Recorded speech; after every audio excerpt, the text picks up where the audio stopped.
In a blazing protest against cancel culture, best-selling author and feminist firebrand Margaret Atwood has created a one-of-a-kind, burn-proof copy of her book The Handmaid's Tale, which she's auctioning to promote free expression.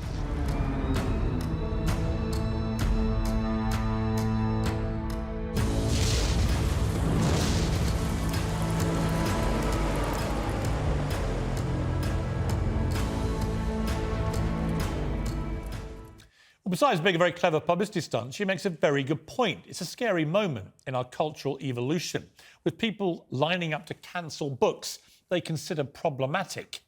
Where have we seen this before? Oh yes, Nazi Germany.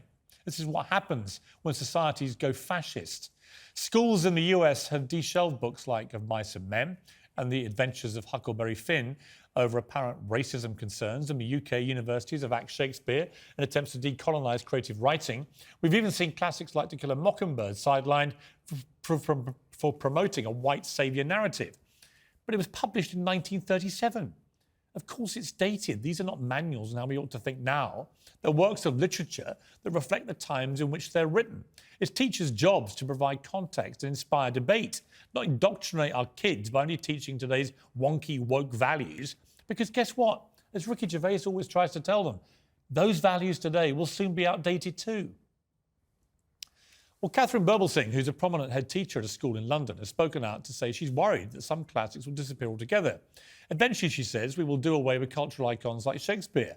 I do think that dead white men are really important. Now, she's not against adding more black female authors to the curriculum. As she points out, she is a black woman. But she thinks there's still a lot to learn from dead white men. And she's right. Who wouldn't want our children to bask in the beautiful words of these literary giants?